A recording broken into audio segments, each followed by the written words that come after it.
and you put energy and you pay salaries to make sure that this is happening, that people come here and they say, we're member obsessed, we want to elevate the standard, we want to make sure that we own end to end. If you do these things, it's going to work. Welcome back to another installment of the Next Gen Case Study Series. On today's episode, we have Elliot Achkandazi, who is the head of sales at Belong, a tech-forward property management platform that connects homeowners with residents in a way that enhances the rental experience for both.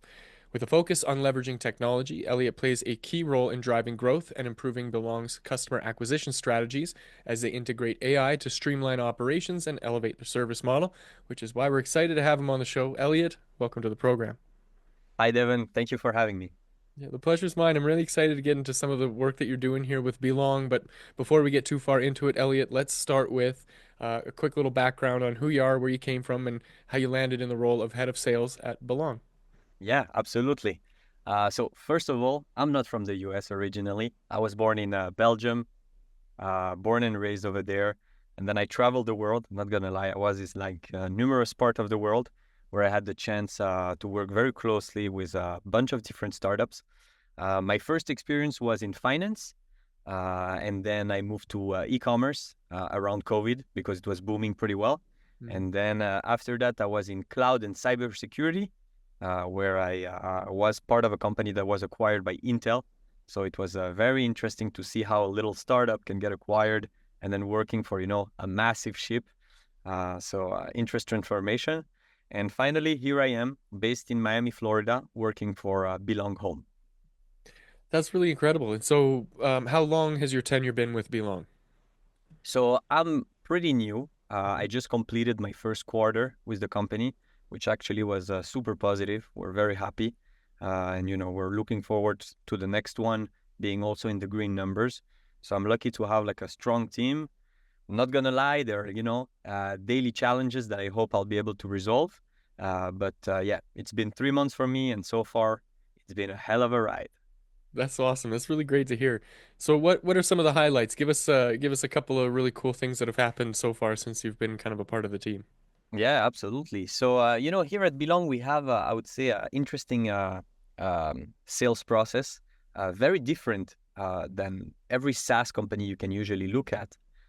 Because, usually when you work in SaaS, when you work in tech, or today when you work with generative AI, it's mostly looking for, and you know what? Actually, I'll pause here. I'll say, remember, Belong is B2C and not B2B. So I feel like we're already breaking the codes. We're already going for the hardest thing to do in the market. Because as you know, consumer is very different than enterprise. So just that is already a huge thing. But then to come back to my point and the sales process, um, I would say that the first glance, it looks very easy. Hmm. But when you're in it, when you're really trying to accomplish your work with the highest level of service and making sure that you will have a like satisfied customer on the other side, it adds many layers of complexity. So that's definitely one of the highlight because when I joined the company, when I was going through the interview process, I had this vision of, hey, if I join as head of sales, will I really have an impact? Mm. Luckily for me, I come from a home where my mom was a realtor, so I understand the pain for homeowners. And on the other hand, when I lived in Belgium and then when I traveled all over the world, I was myself a tenant. So I understand, we call here tenant resident. So I understand the pain of a resident. So I was like, this sounds like the perfect fit for me. So really, I would say that main highlight was that I came with a vision. I thought it would be easy to execute. And now that I'm in it and I'm really living those challenges, I understand that it's a bit more complicated, but still achievable, if that makes sense. Right, and it does kind of call upon some of those skills that you developed earlier in your career in terms of being resourceful, being resilient, being able to fail positively and in some forward trajectory. I think all of these things are really, really useful.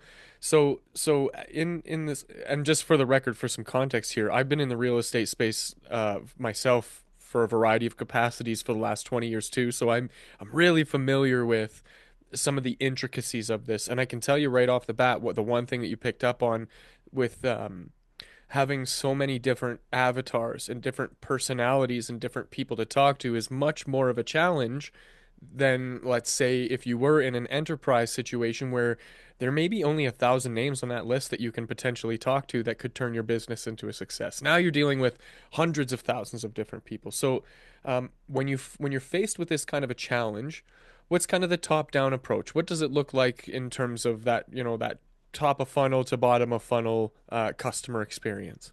Yeah, yeah, totally, totally. And I think you nailed it.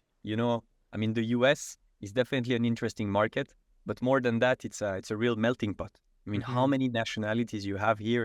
It's unbelievable. Me, I'm coming with my European background, and on a daily, I'm talking with probably 10 different type of people.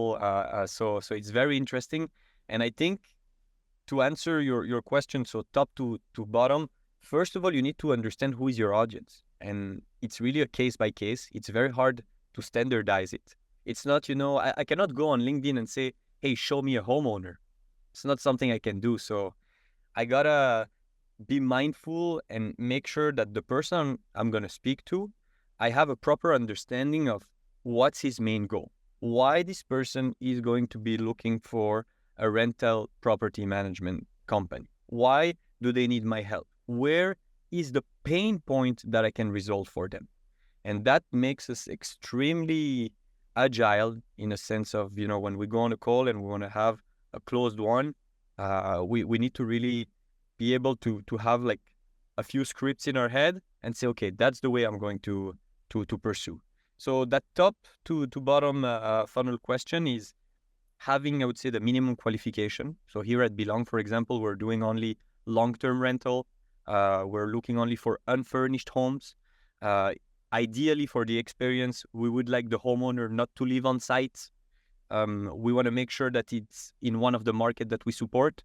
And by the way, we're expanding. So we have today 8 markets, but I hope that in 3 months from now, we will be at 15. So a lot of positive things. But these, I would say, are the main qualification.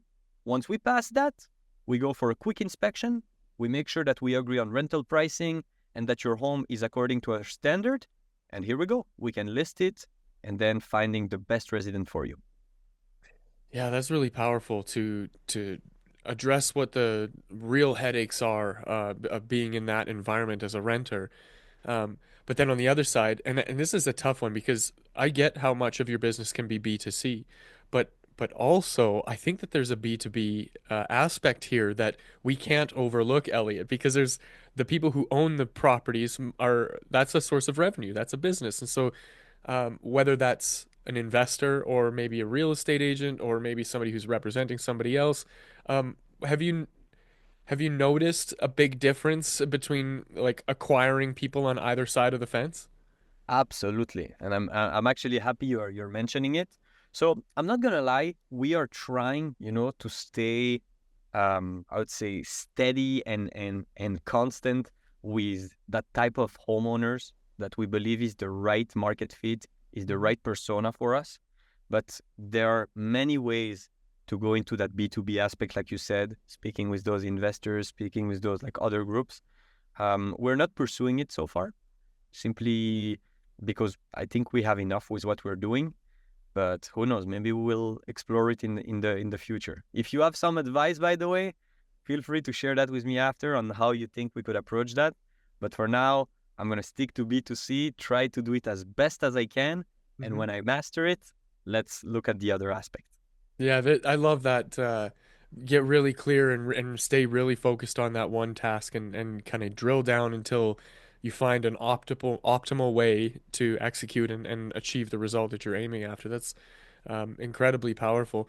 So, in terms of how some of your early experiences have kind of been brought forward into the work that you're doing, what have you found that you've taken from some of those early experiences that you're applying here that are getting the results that you're hoping for?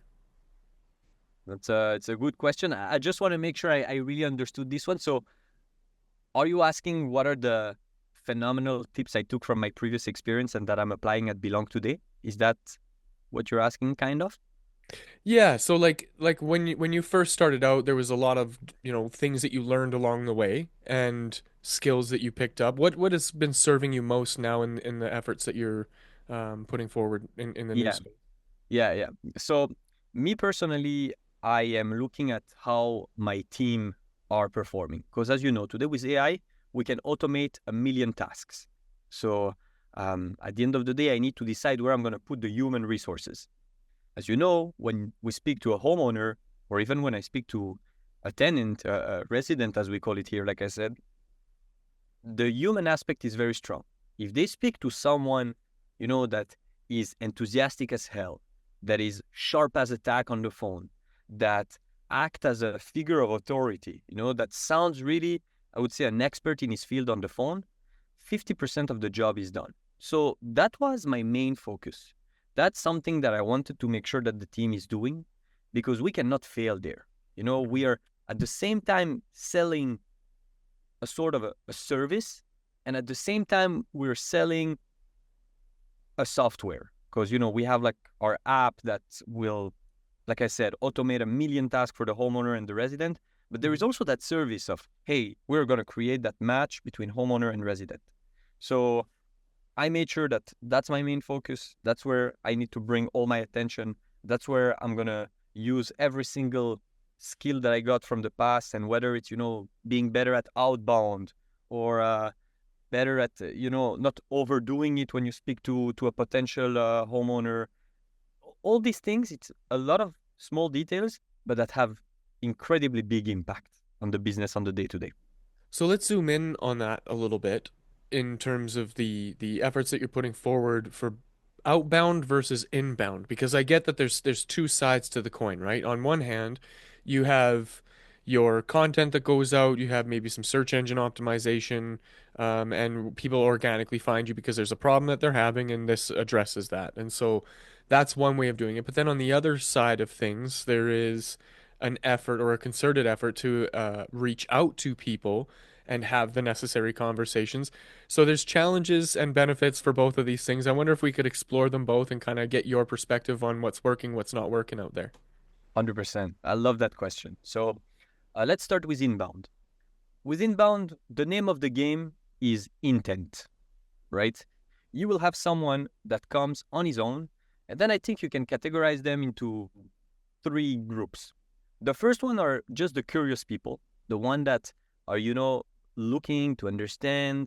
They heard about it, they find it maybe cool. That's the first one. The second one is the one that are here to compare. So as you know, today you always have multiple options for no matter what service. And as you know, Belong have competitors, even though I believe that we're in a unique category. But just for the exercise here, let's say that we have competitors that are trying to do the same things as us. So Mhm. they're comparing, oh, is this rental property management better than the other, for example? And then the last one are the determined people. They come, they're referral, they know that Belong is the right thing for them. So their intent is very high. It's just about respecting the script and it's going to go smoothly. So for that last category, there's not much to do. Answer their question, give them what they're looking for, call it a day. For the second one that come here to do the comparative, I'd say my biggest advice is do not compete on pricing. Because, if I go and say, hey, we're cheaper than the other one, that's not how I'm going to win the prospect in front of me. I think we should focus on actually what differentiates us, what we do better than the others. Having a price cheaper doesn't mean anything. People are buying clothes for thousands of dollars when at the end of the day it's still a shirt or a coat, but they're still doing it. Why? Because, I don't know, we sell them that it's a better quality and it will last longer and it's cool and you have a million reasons. And then to come back to the first type of people, the one that are curious, I think those leads are, the one that we should not spend too much time on because yes, they did come from on their own, but you don't really know if they have the right intent. So you should be cautious, keep your energy for the two other. So that's on the inbound. Now let's look at outbound, the most exciting part. If you're a real salesman, you know that there's nothing like doing good outbound. My first tip is, or my first approach, no matter what, you always call a lead 2 times in a row.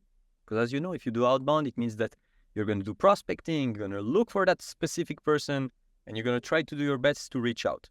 When you reach out, if you call one time, it's like, throwing a stone in the water. It's not gonna make anything. But if you call 2 times, I think you will have a better chance. Number two, be organized. Outbound leads requires a lot of organization. Put them in a cadence, have a proper plan. Say, okay, for the next 14 days, I'm going to focus on that specific group. My approach is going to be super personalized. And today you can do this with AI in 2 seconds. Make sure that, you come prepared. Don't call Eric and in front of you, you have Tony. You know what I mean? You need to know who you're going to talk to. In our case, I always make sure that the team knows what home, what market, what to say, what are the plus versus the minus. And here, the name of the game, as opposed to inbound where it was intent. So like I said, here for outbound, it's going to be more organization, but also time management. You cannot spend too long preparing. If not, you're not going to have enough outputs. But you can also not have too many outputs and not being prepared. If not, you're just going to waste time and waste the leads. So these are the two aspects. I love both of them. I think outbound is way more exciting because these are the real wins when you bring someone from nowhere and you're like, hey, look, that's a real prospect that turned into a real, customer. But yeah, I'm passionate about the thing, as you can see. So I hope I provide here some good elements of answer. Yeah, that's really powerful. So you kind of there's a question that I want to ask, but I need to create a little bit of context here. So there is somebody, I think his name's Chris Walker. He's going around talking about this idea of the dark funnel. This is our problem with attribution, of being able to say that we did X, Y, Z and achieved one, two, three as a result. And so using that data, we can optimize our efforts and make sure that we get better at what we're doing. Um, and so everybody kind of uses very specific metrics. The obvious ones, customer acquisition cost and, sales cycle, timeline, lifetime value of your customer. There's some obvious ones that everybody kind of knows. But when it comes to this kind of the dark part of the attribution where we don't really know if was it a Google search, was it the Facebook ad, was it both of these things, they saw this and then we hit them with this and then they got to the website and then they had a conversation with a sales guy. There's so many moving parts in this whole thing. So I'm curious, Elliot, if you can help me with what is it that you guys are using as metrics that are unique to your efforts that don't fall under that typical thing and still kind of address that attribution problem that I think we're all facing right now. Yeah, yeah. Listen, the dark funnel. First of all, thank you for presenting me this. I was just looking at the same time as while you were explaining it. It's great because I always had this in mind, but I never put a term behind this concept. Right. First thing, let's tell all your audience, it's real. The dark funnel exists. So Yes. yeah, there are indeed a lot of these leads, and we have a hard time understanding the journey, where are they coming from, like everything related to that. How are we gonna solve this? In my case, I mean, I'm gonna speak for myself. Mm-hmm. Today, I think you have a lot of tools that allow you to trace the activity of your user on the site. And again, it's all legal, it's by IP address. When those leads are coming on your site, they accept, those general terms and condition, Yeah. and that allows you to kind of, trace what they do.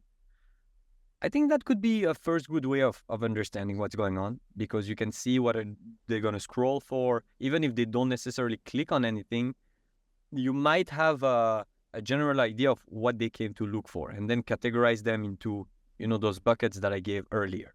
So that's definitely a first element of response here.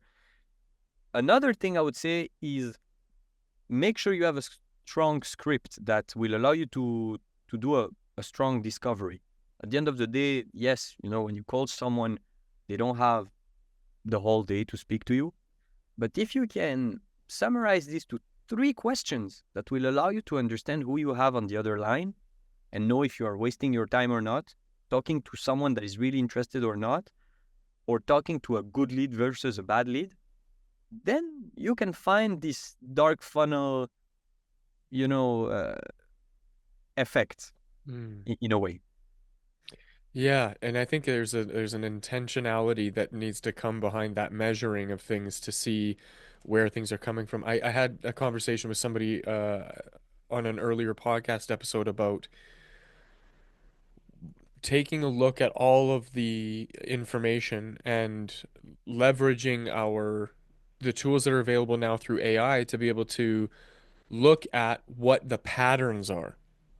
So yes, this person, we can see that they were on the website reading that blog article that we published back in 2023. Yes, we do see that they touched the YouTube channel and watched a couple of our shorts. Yes, we do see that they have visited the sales page, or sorry, the services page of the website now. And yes, so that seems to be like it highlights hotspots more or less. And so when you 100%. start to really uncover what some of those hotspots are, it offers you this unique opportunity to double down on what's working and what's not. Elliot, in your experience, what are those hotspots for you and Belong, and how have you intentionally leveraged that to help? Yeah, yeah, absolutely. Well, a lot of good things. First of all, the source, the fact that we are capable of tracing where are they coming from. So in the demand gen, someone coming from social media or someone coming from a paid ad, I'd say has a different meaning. Um, another let me think. While I'm trying to explain this, let me think because you gave here a lot of good example. Um, for us, the location I think also means a lot. Mhm. Not all states in the US are the same. California versus Florida, I think it's a different market. You need to use a different script. So that's definitely something. Maybe the type of home, a condo versus a multifamily also has something to do with that. So if I can grab that piece of information, that would be and sometimes I have it. Um, and then perhaps the age of the prospect. I know it's also hard to get, but I think a young high tech entrepreneur that managed to have multiple homes and he's looking for a rental property management versus I would say an older person that just inherited a few homes, it's not the same as well, right? So all these traits are definitely giving me a better understanding before even I jump on the call with who am I going to speak to. At the end of the day, what I'm going to say is that we are here to disrupt the property management world. The way we do this is by truly removing all the hassle that a homeowner is going to have and by truly providing to a potential tenant a home where he's going to feel like home. And once these two things are respected, then the magic is happening. Then the reason why Belong is a company today with, the number of employees that it has and all the homes that we have in our network, like it makes sense. So these are the main things that we're trying to do, and we see it on a daily, on a daily. Like I really have so many homeowners that tell us, "Wow, guys, thank you.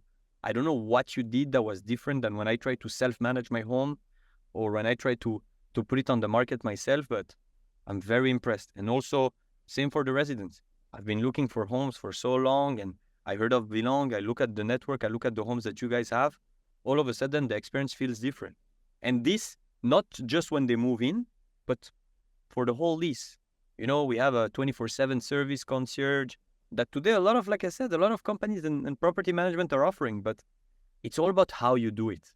Mm. If for you, the most important metric, and we call it here the North Star metric, if it's customer satisfaction and you put energy and you pay salaries to make sure that this is happening, that people come here and they say, we're member obsessed, we want to elevate the standard, we want to make sure that we own end to end. If you do these things, it's going to work.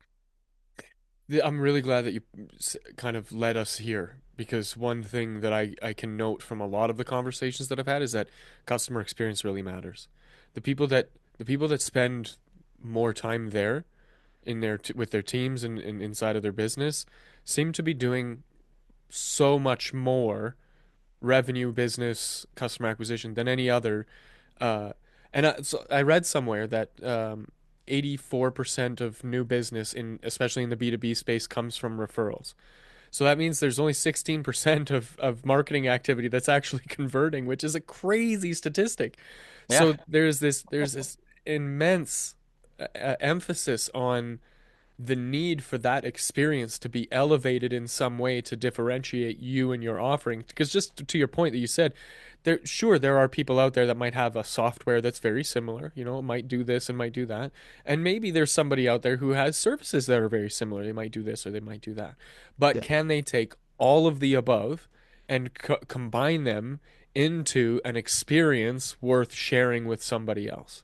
exactly. It's exactly that. Yeah, that's I think summarizing it really well. And I don't know if we're bringing something groundbreaking because very often the most obvious stuff are the hardest one to understand or at least to apply. But it really is the case. Like when I used to work in B2B, sometimes we were really doing a big mess. I will not give you any names, not tell you what companies, but sometimes We've all them been it there. was total, sorry for my French, shit show. Mm, But still the customer would stay with us. Why? Because it was B2B, it's a contract between two companies, too many people are involved. In B2C, there's no room for error. This doesn't exist.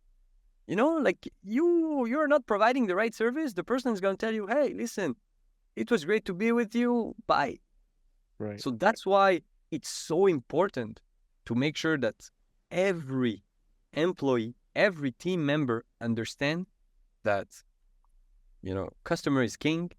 We need to make sure that they are satisfied before everything with their service, and then everything comes after. And in many, many cases, I can tell you that we had customers that disagree with whatever payment or, issue around money that who should pay, he, me, she, whatever.